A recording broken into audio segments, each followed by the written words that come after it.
Donc, en premier, il faut savoir dessiner. Salut à tous! Je commence cette vidéo d'une manière un peu inhabituelle, mais vous allez vite comprendre pourquoi. Depuis la construction de notre maison en 2015, nous n'avons toujours pas pris le temps de mettre une crédence dans notre cuisine. À vrai dire, entre les milliards de travaux à terminer et le manque de conviction par rapport à ce que les commerçants proposent, il n'en fallait pas plus pour procrastiner. Jusqu'au jour où une idée a pointé le bout de son nez et a fait l'unanimité. Et pourquoi pas faire les carreaux moi-même et personnaliser cette crédence avec quelques dessins de notre fils. Cette idée a le mérite de répondre à tous nos critères. 1. Nous voulons quelque chose dans les tons crème et l'une de mes terres a exactement la couleur que nous cherchons. 2. Nous voulons un revêtement facile à nettoyer, l'émail est parfait pour cela. Et 3. Nous voulons quelques touches colorées, mais que nous pourrons aimer longtemps pour ne pas nous lasser de notre cuisine dans 10 ans. Quoi de mieux que les dessins de notre fils? Alors comme j'ai vraiment beaucoup de carreaux à faire, je ne peux pas vous montrer le résultat final parce que j'ai encore un paquet de carreaux à faire, mais je peux déjà vous donner un aperçu du mode de fabrication et de personnalisation des quelques carreaux qui seront décorés. C'est parti en images.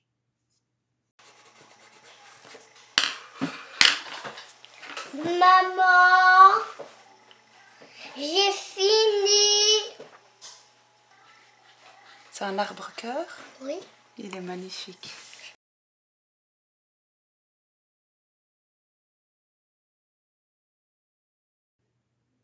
Les carreaux de crédence n'étant pas soumis aux mêmes contraintes que le carrelage d'un sol, je vais partir sur une épaisseur de 6 mm qui va largement suffire. Il faudra cependant faire attention à favoriser un séchage très lent, car plus c'est fin, plus ça risque de crôler au séchage, mais aussi à la cuisson. Je commence par façonner 2 plaques en tâchant de former des rectangles.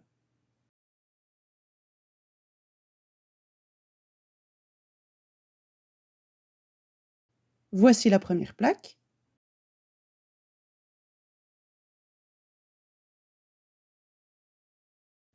Et voilà la deuxième.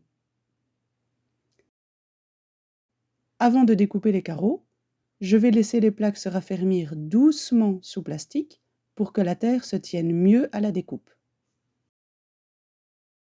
J'ai laissé mes plaques reposer doucement pendant 48 heures.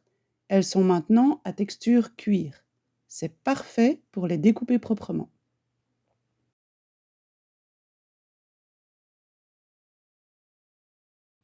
L'idée est d'obtenir des carreaux de 10 cm de côté après cuisson.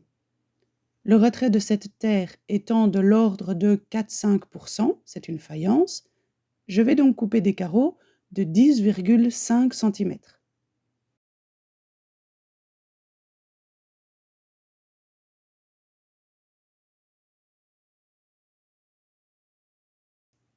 Voilà déjà 6 carreaux de fait.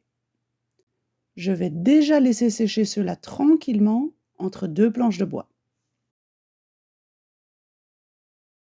Mes carreaux sont secs et malgré un séchage lent entre 2 planches en bois, l'un des carreaux a légèrement ondulé.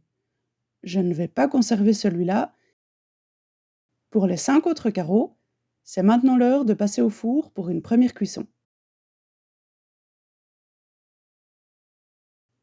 Maintenant que mes carreaux ont été cuits une première fois, je peux les manipuler plus facilement et commencer à décalquer les dessins de mon fils.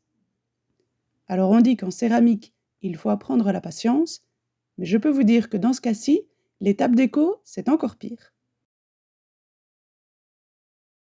Voici le résultat des contours. Alors les traits de crayon, on ne les verra plus puisque ça va brûler lors de la deuxième cuisson. Je passe maintenant à la partie peinture. Reproduire exactement les mêmes couleurs que celles des dessins de mon fils, c'est vraiment très compliqué, notamment pour des couleurs comme le jaune fluo. Mais je vais tâcher de m'en approcher le plus possible. J'opte pour cela pour une peinture aquarelle spéciale, c'est-à-dire qui résiste à la cuisson, bien entendu. Je trouve le résultat plutôt sympa. Non, en fait, je trouve le résultat vraiment génial. j'adore.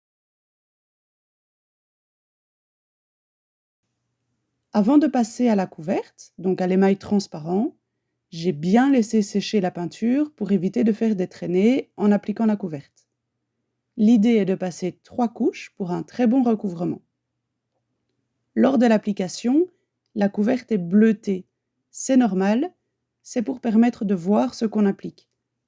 Après les 3 couches, il faut que le dessin peint en dessous ne soit plus visible ou à peine. À la cuisson, la couleur bleutée va disparaître et ça va devenir bien transparent.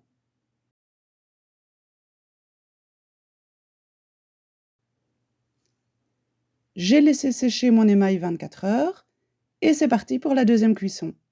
Rendez-vous dans 48 heures pour le résultat final. C'est le moment du verdict. Voyons ce que ça donne. J'adore. Le résultat est juste parfait. Je suis trop contente et j'ai vraiment hâte qu'on puisse mettre ça au mur. Mon fils est super fier de savoir que ses dessins vont être exposés dans la cuisine et nous, on est hyper enthousiastes de cette personnalisation de notre crédence. Alors voilà, c'est tout pour aujourd'hui. J'espère que cette vidéo pourra inspirer l'un ou l'autre d'entre vous. Merci d'avoir regardé. Si vous avez encore 3 secondes devant vous, mettez-moi un petit pouce bleu et abonnez-vous à la chaîne. Sur ce, je vous souhaite une belle semaine et je vous dis à dans 15 jours. Salut!